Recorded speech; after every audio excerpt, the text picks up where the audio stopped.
सारे ने राम राम भाई। बड्या ने छोट्या ने अणक्या ने दुआणक्या ने लवैक्या ने दूरक्या ने लाठर की विमल से कल निकल गया था। लाठर विमल के चैनल से अगर लाठर की विमल भी अगर हम कहें तो वो भी कोई दो राय नहीं है, विमल लाठर की है। तो लाठर विमल सारा ने सादर प्रणाम करते हुए और शुरू करते हैं आज की एक कथा सुनाऊंगी मैं।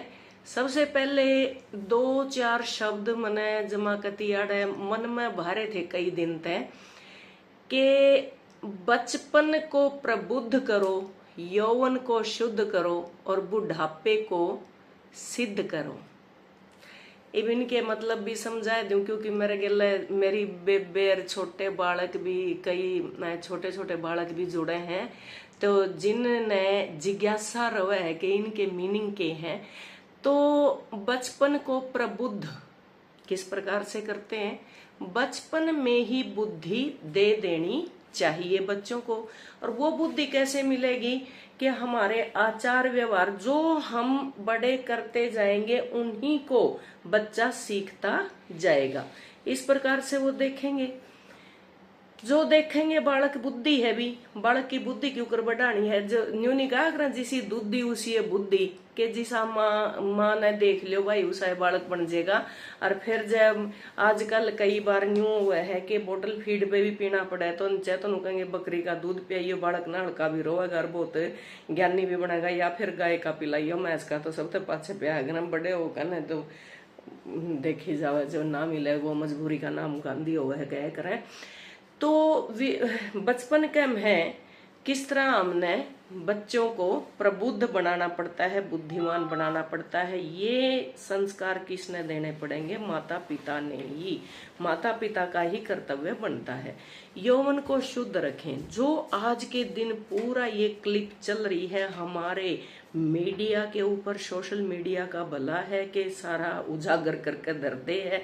और इसमें तो भाई किसी ने अच्छा सीखना तो अच्छा भी सीख सके, भूंडा सीखे तो भूंडा भी सीख सके। लेकिन जो हमारे ऋषि मुनि और हमारे साधु संत जो कहे हैं कि भाई अपने यौवन को शुद्ध रखें। यौवन को शुद्ध रखने का मतलब यहाँ पे मैं समझती हूँ कि चरित्र पवित्र होना चाहिए, जो प्रेमानंद जी महाराज हमारे कह रहे हैं कि चरित्र को पवित्र रखें, कि ना तो नारी पर गमन होनी चाहिए और ना व्यभिचारी पति होना चाहिए और ना ही नारी इस प्रकार का आचरण करे, अपने को संयम में रखे।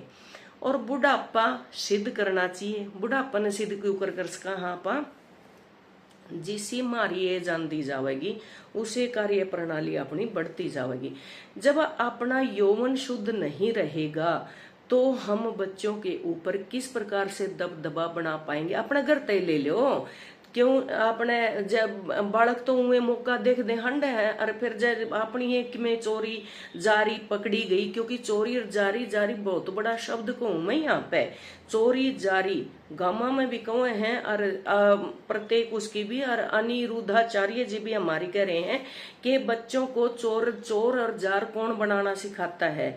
तो मारिए जो चोरी जारी पकड़ी जाएगी तो किस प्रकार से वे बालक अपनी कदर करेंगे? क्यों पड़ोसी अपनी कदर करेंगे?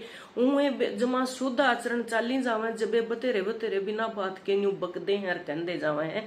तो जब अपना आदमी अपनी ही नजरों में नहीं गिरेगा, नहीं झुकेगा, उसका अंतर्मन भी तो झिंझोड़ता है ना कि किस प्रकार से भाई तने के कार्य कराया है के नहीं कराया है। ओके, तो आज मैं एक लेके आई हूं एक दोहे के द्वारा हमारे रीतिकाल के श्रृंगार के राजा, जो श्रृंगार रसों का राजा होता है, और उस श्रृंगारिक कवि का नाम है बिहारी।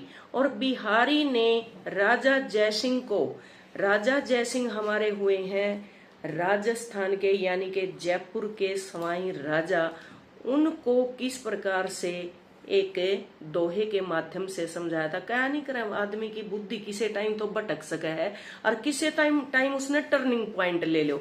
जिस उम्र के अंदर रेसलर यानी के रेसलर को हम कहेंगे कुश्ती जो लड़े नहीं, 40 की उम्र में तो संन्यास लेना पसंद करे हैं खिलाड़ी, लेकिन अपने जो हरियाणा के दारा सिंह थे न, उनने 40 की उम्र में तो कुश्ती लड़नी शुरू करी थी। इस तरह के हमारे ये जो इतिहास होता है दोहराता है कि भाई आदमी कदे तो शुरुआत कर ले और कदे बंद कर दे, टर्निंग पॉइंट किसी भी टाइम पे आ सकता है। तो इसी प्रकार जयपुर के राजा थे सवाई राजा जय सिंह, जिनका नाम था। होता क्या है, राजा एक नवोढ़ा पत्नी के साथ उसमें इतने संलिप्त हो जाते हैं कि वो अपना राजकाज बिल्कुल छोड़ देते हैं। अब यहाँ पे संलिप्त होना यानी कि उन्हीं की देखभाल करना, यहाँ पे मुझे मुंशी प्रेमचंद जी का निर्मला उपन्यास भी याद आता है कि जब बेमेल विवाह होता है, निर्मला के पति का नाम होता है तोताराम, उनके 3 लड़के होते हैं और वो बड़े लड़के के उम्र की थी निर्मला, जो बेमेल विवाह हुआ था। तो उसके लिए तोताराम हर संभव प्रयास करता था, लेकिन निर्मला का मन बिल्कुल कहीं भी नहीं लगता था। उसके लिए कभी कहता टमटम में बैठेगी, सिनेमा देखने चलेगी। इस प्रकार से राजा जयसिंह भी उस नाबालिग रानी को लाकर, यानी कि नवोढ़ा पत्नी को लाकर, नई पत्नी को लाकर उसके इर्द गिर्द इतना घूम गए, इतने बैठ गए, उन्होंने राजकाज का काम बिल्कुल ही चौपट कर दिया, छोड़ दिया। अब यहाँ पे सारे दरबारी कवि और राजा, प्रजा, सैनिक, सेनापति सब चिंतित हो गए प्रजा के साथ साथ। अब हम क्या करें, राजा को समझाए कौन? सैनिक ने हाथ ठा दिए, सैनिकों ने, सेनापति ने हाथ ठा दिए, जो बिल्कुल राजा के समीप थे उनकी भी हिम्मत नहीं बन रही थी कि भाई बिल्ली के गले में घंटी कौन बंद है। अब ये दायित्व लिया, क्योंकि कवियों की दुनिया थोड़ी अलग होती है। कहते हैं ना, जहां न पहुंचे कवि वहां, जहां न पहुंचे रवि वहां पहुंचे कवि। अब कवि बिहारी उनके दरबारी कवि थे। अब दरबारी कवि का मतलब क्या होता है कि हर राजा अपने दरबार के अंदर एक कवि रखता था, जिसका काम होता था कि सिर्फ और सिर्फ राजा का गुणगान करना। नु कहा करना, जिसकी खावे बाकड़ी उसके गावे गीत, जिसका खाइए टीकड़ा उसका गाइए गीतड़ा।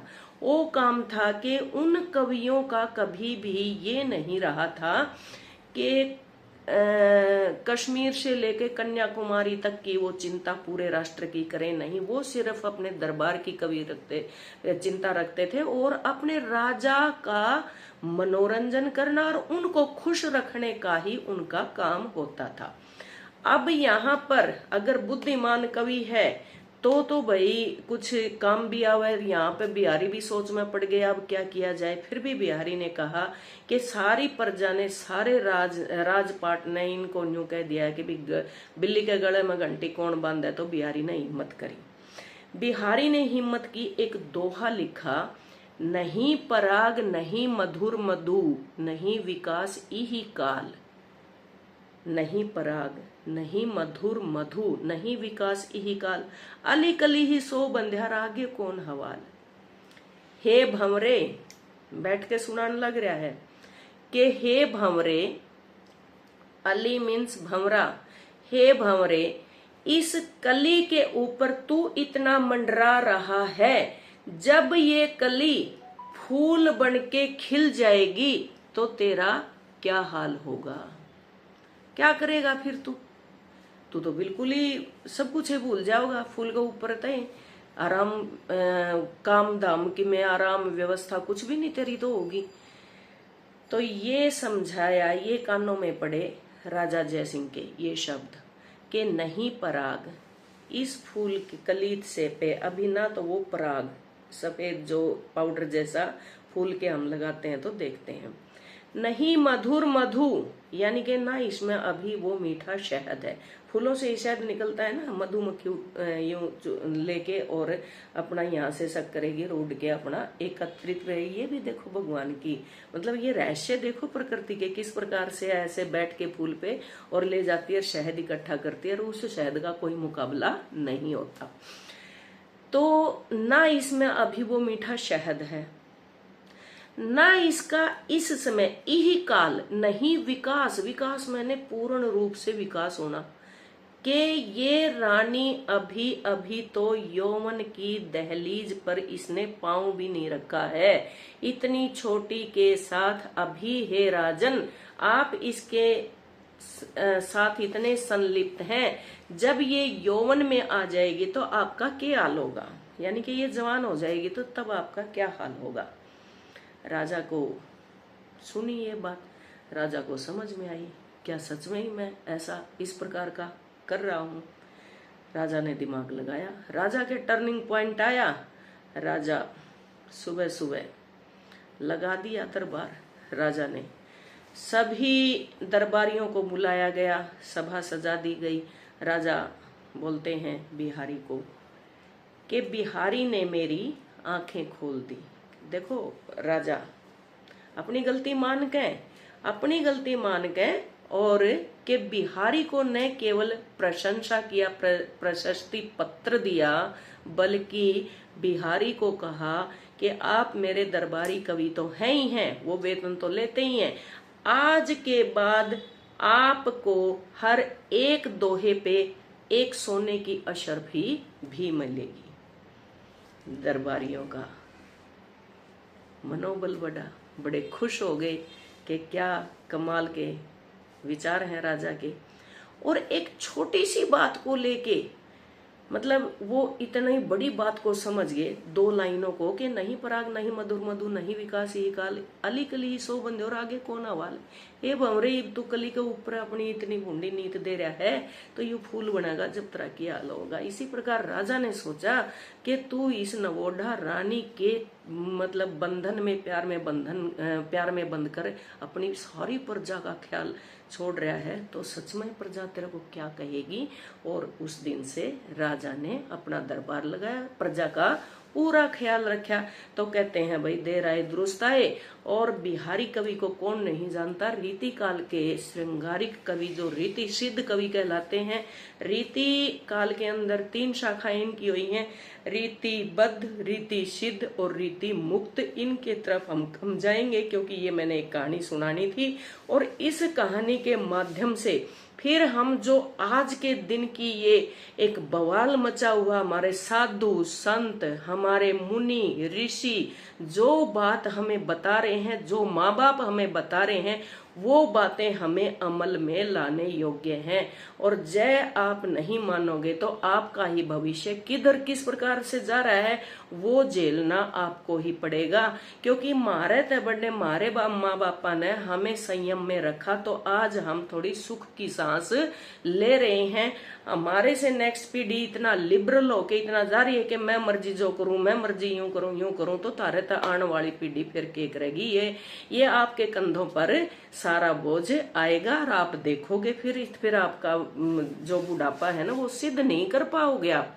जो मैंने शुरू में बोला था कि बचपन को प्रबुद्ध करो, बुद्धि लाओ, बचपन से बुद्धि देनी शुरू करो, और यौवन को शुद्ध करो और बुढ़ापे को सिद्ध करो। इन्हीं शब्दों के साथ लाठर विमल की आप सारा ने राम राम।